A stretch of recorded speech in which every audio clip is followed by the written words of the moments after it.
সবচেয়ে বড় ধোঁকা হলো এটাই যে কোনো জাল সনদ দিয়ে চাকরি করা বা সুবিধা নেওয়া।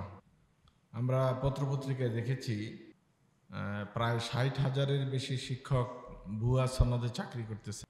এবং এটাও আমরা দেখেছি যে অনেক সময় ক্ষেত্র বিশেষে সরকারি বড় বড় উচ্চ পদেও ভুয়া সনদধারীরা চাকরি করেন। কিছুদিন আগেও আমরা একটা পত্রিকায় দেখেছি দুদকের উপপরিচালক, ওনার সার্টিফিকেট জাল, ভুয়া সার্টিফিকেট দিয়ে চাকরি করেন, উনি দুদকের উপপরিচালক। দুর্নীতি দমন কমিশনের যিনি উপপরিচালক, তার সার্টিফিকেটই জাল। এরকম জাল সনদ দিয়ে চাকরি করা,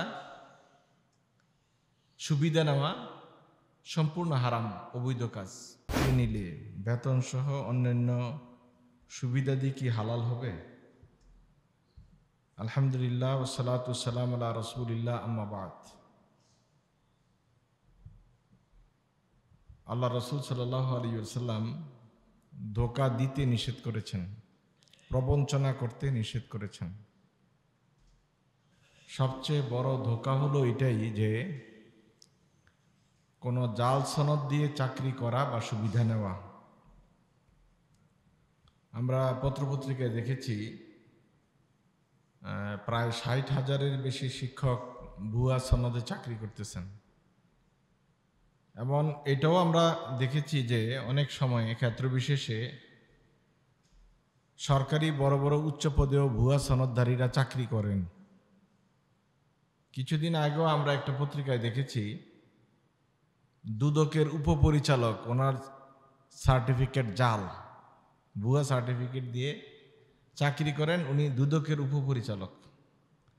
দুর্নীতি দমন কমিশনের যিনি উপপরিচালক, তার সার্টিফিকেটই জাল। এরকম জাল সনদ দিয়ে চাকরি করা, সুবিধা নেওয়া সম্পূর্ণ হারাম, অবৈধ কাজ। রাসূল আকরাম সাল্লাল্লাহু আলাইহি ওয়াসাল্লাম ইরশাদ করেছেন, মান গাশা ফালাইসা মিন্না, যে ধোঁকা দেয়, ধোঁকাবাজ, সে আমার উম্মতের অন্তর্ভুক্ত নয়।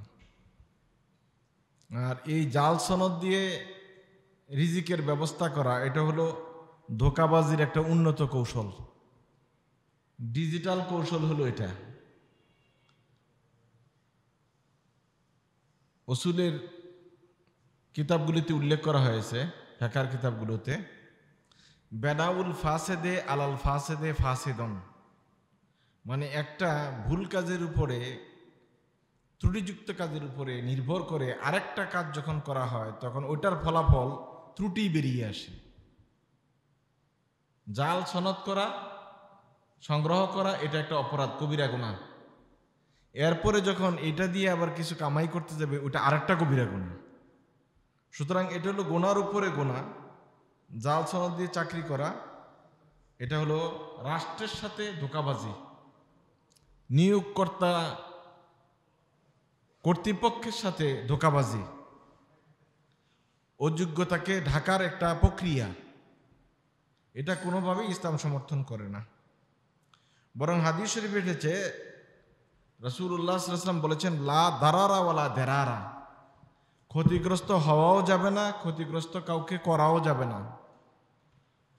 ব্যক্তি জীবনে ক্ষতিগ্রস্ত হওয়া, এরকম কোনো কাজ করতে ইসলাম অনুৎসাহিত করেছে। আবার কাউকে ক্ষতিগ্রস্ত করা, এটা তো প্রশ্নই উঠে না, এটা আরো বড় কবিরা গুনাহ। তো যদি কেউ এরকম জাল সনদ দিয়ে কোনো সরকারি চাকরি করে থাকেন, তার অপরাধ আরো বেশি। কারণ সরকার বলতে কোনো ব্যক্তি নয়, সরকার বলতে রাষ্ট্র। আর রাষ্ট্র বলতে যতজন জনগণ আছেন, প্রত্যেকেই এই রাষ্ট্রের মালিক, যেহেতু গণপ্রজাতন্ত্রী সরকার। সুতরাং সাধারণভাবে যদি আপনি কোনো ব্যক্তি মালিকানার বাসের টিকিট না করে চোরাইভাবে বাস ভ্রমণ করেন, এটার অপরাধ যতটুকু, বিনা টিকিটে রেল ভ্রমণ করার অপরাধ তার চেয়ে 1000 গুণ বেশি। কারণ রেল হলো রাষ্ট্রীয় সম্পদ।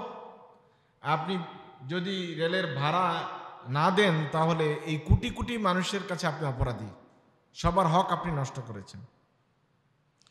সুতরাং কেউ যদি এই জাল সনদ দিয়ে সরকারি চাকরি করে, সে আরো বড় অপরাধী, সাধারণ চাকরিজীবীদের চেয়ে তার অপরাধ আরো বেশি। যারা এরকম কাজে জড়িত তারা অন্যের অধিকারকে হরণ করেছে, যে যোগ্য ছিল তারই সনদের কারণে সে চাকরি পায় নাই, যার প্রাপ্যতা ছিল সে প্রাপ্যতা নিতে পারে নাই। এজন্য এটা সরাসরি একটি কবিরা গুনাহ। এই ধরনের কাজের দ্বারা অর্জিত অর্থ অবশ্যই আপনাকে ফেরত দিতে হবে এবং আপনি তওবা করে ক্ষমা চাইতে হবে, যেহেতু পুরা কাজটি ছিল ধোঁকা এবং প্রবঞ্চনা। আল্লাহ সুবহানাহু ওয়া তাআলা আমাদেরকে বুঝার তৌফিক দান করুক, আমিন।